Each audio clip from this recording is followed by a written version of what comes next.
안녕하세요. 나리랑입니다. 오늘의 주제는 없습니다. 뭔가 현재 제 상황에 대해 그냥 떠들고 싶어서 오늘은 제 맘대로 아무 말이나 하겠습니다. 얼마 전에 뭔가 딱 올해가 어떻게 흘러가겠구나 하는 감이 왔습니다. 작년에 육체적 체력을 기르는 한 해였다면 올해는 정신적 체력을 기르는 한 해가 되겠구나. 작년 2월쯤에 친구들이랑 놀다가 너무 지쳐서 집에 못 걸어 돌아갈 뻔한 사건을 계기로 1년 달리기 프로젝트를 시작했고 지금 이제 거의 1년이 다 되어 가는데 몸은 예전보다 확실히 좋아졌습니다. 밥을 먹을 때 소화가 잘 되는 거나 아침에 일어날 때 피곤한 정도가 전보다 확실히 좋아졌죠.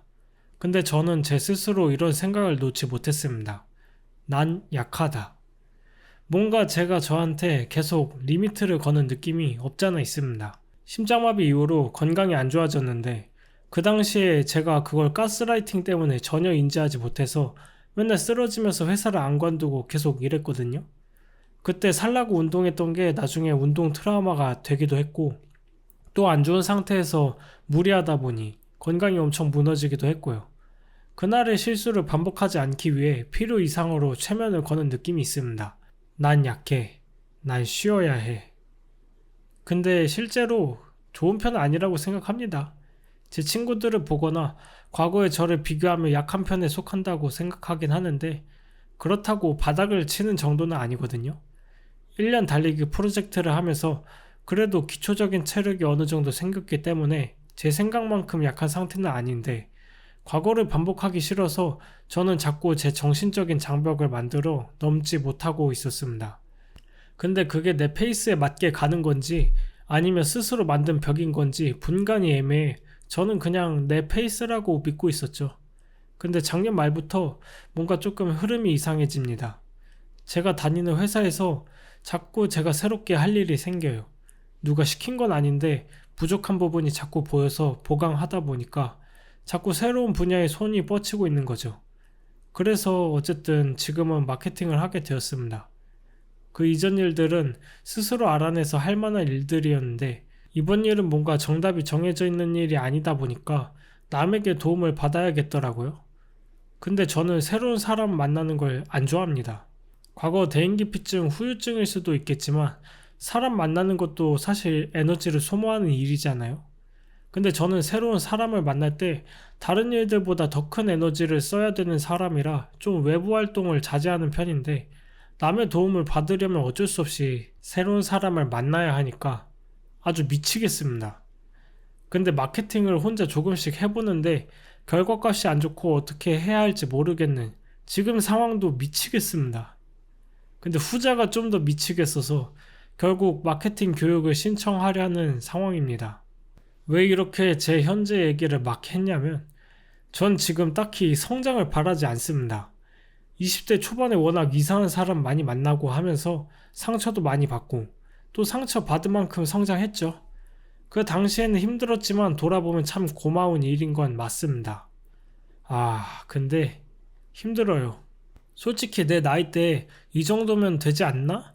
라는 생각도 좀 들어서 성장 힘드니까 당분간은 하고 싶지 않다라는 생각을 가지고 있었습니다. 하지만 세상이 저를 가만둘 생각이 없어요. 저는 그동안 성장은 대부분 자의로 이루어진다고 생각했습니다. 내가 성장하길 원하면 기회가 떨어지고 그 기회를 붙잡는다면 성장하는 거라고요. 왜냐하면 기회를 붙잡으려면 의지가 있어야 하는 거잖아요. 그래서 성장하고자 하는 자의가 있어야 사람이 성장한다고 생각했는데 꼭 그런 것도 아닌 것 같아요. 전 지금 성장하고 싶은 상황이 아닌데 저한테 계속 고통이 떨어집니다. 원하지도 않았던 마케팅을 해야 한다는 등 생각지도 못한 일이 저에게 오고 도전이나 변화는 두려움과 고통을 보통 안고 오니까 지금 막 힘든 거죠. 그래서 좀 최대한 피해보려고도 했는데 회피할수록 이런 생각이 들더라고요. 아니 회피해도 계속 마음속에 짐으로 남아있어서 고통이 가시질 않네. 결국 이걸로 인한 고통을 없애려면 회피가 아니라 실행해야 하는구나. 마케팅을 하기 싫어서 하는 둥 마는 둥 해본다고 칩시다. 그럼 저는 계속 마케팅을 모르는 상태니까 결과가 나지 않고 그럼 더 하기 싫어지고 하지만 해야 하는 일이니까 관둘 수는 없고 결국 고통의 굴레에 빠져버립니다.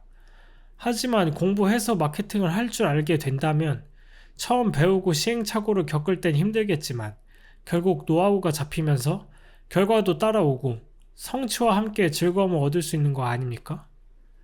그러니 결국 실행해야 고통에서 벗어날 수 있는 거죠. 그래서 더 짜증납니다. 세상은 왜 이렇게 힘들게 살아가도록 설계되어 있는 걸까요? 화가 나지만 세상을 때릴 수도 없고 참. 아무튼 그래서 내가 원치는 않았지만 나라는 사람이 더 성장하는 방향으로 나아가고 있는 것 같습니다. 세상이 자꾸 저에게 떨궈주는 일들 때문에요. 근데 또 귀신같이 여러 기회들이 오는 걸 보면 운명이 있나 싶기도 해요. 딱 남의 도움이 필요하다는 생각이 드니까 인터넷에서 관련 교육 프로그램들이 뜨고 그랬거든요. 어쨌든 해야죠. 근데 막막합니다. 커리큘럼 보면서 내 직장 스케줄 생각하면 와 이거 진짜 어떡하지? 그런 생각이 들면서 내가 어쩌다 이렇게 됐을까? 내 인생은 어떻게 되는 걸까? 한답니다. 그래서 요새는 아주 스트레스 만땅으로 살아가는 중인 것 같네요. 또 이거 관련해서 할 말이 있는데 저는 좀 긍정적으로 생각하려는 편의 사람이거든요. 이번에 마케팅 맡게 되면서 힘들었을 때도 그래, 할 수 있어. 하다 보면 될 거야. 이런 생각을 하며 저를 다독였는데 몸이 자꾸 아픈 거예요. 한 달 동안 감기 2번에 독감 1번이 걸렸는데 저는 자주 아픈 사람이 아니거든요. 감기 많이 걸려봤자 1년에 1번 걸리는 사람인데 이번에 와르르 걸려갖고 내가 지금 제정신이 아니다라는 생각이 딱 들었습니다. 근데 돌아보니까 화병 같았어요. 지금 스트레스 받는데 자신을 위로하면서 스트레스 받는다는 걸 인정 안 한 것 같아요. 그냥 아무 일 없이 이겨낼 거라 여기면서요. 그걸 인정 안 하니까 화를 표출하지 못하고 가슴에 쌓여서 병으로 나타났던 것 같습니다. 그래서 독감 이후 2번째 감기가 걸렸을 때 거실에서 나 너무 힘들어 하면서 한번 발광하니까 좀 속이 후련하더라고요. 이번에 하나 배운 것 같습니다. 긍정적인 건 좋은데 내 힘듦을 인정하고 그런 자신에게 긍정의 말을 던져야지, 인정하지 않고 긍정의 말을 던지면 긍정으로 화를 내뱉는 게 아니라 내 속에 가두는 거라는 생각이 들었습니다. 아무튼 지금 상황 뭐 좋은 거 아닐까요? 삶을 돌아보면 와 어떻게 살았나 싶은 부정적이고 힘든 상황도 다 뼈와 살이 돼서 지금 내가 바른 사람이 될 수 있는 걸음이 되는 거더라고요. 그러니 지금 힘든 것도 다 좋게 좋게 되겠죠 뭐. 잘 모르겠는 일은 그냥 믿고 싶은 대로 믿는 게 상책입니다. 그래서 올해도 뭔진 잘 모르겠지만 스스로 벽을 넘어서 더 행복에 다가가는 한 해가 돼보도록 해보려고요. 제 푸념 들어주신 분들 감사하고요. 여러분도 항상 행복한 나날들 보내시길 바랍니다. 감사합니다.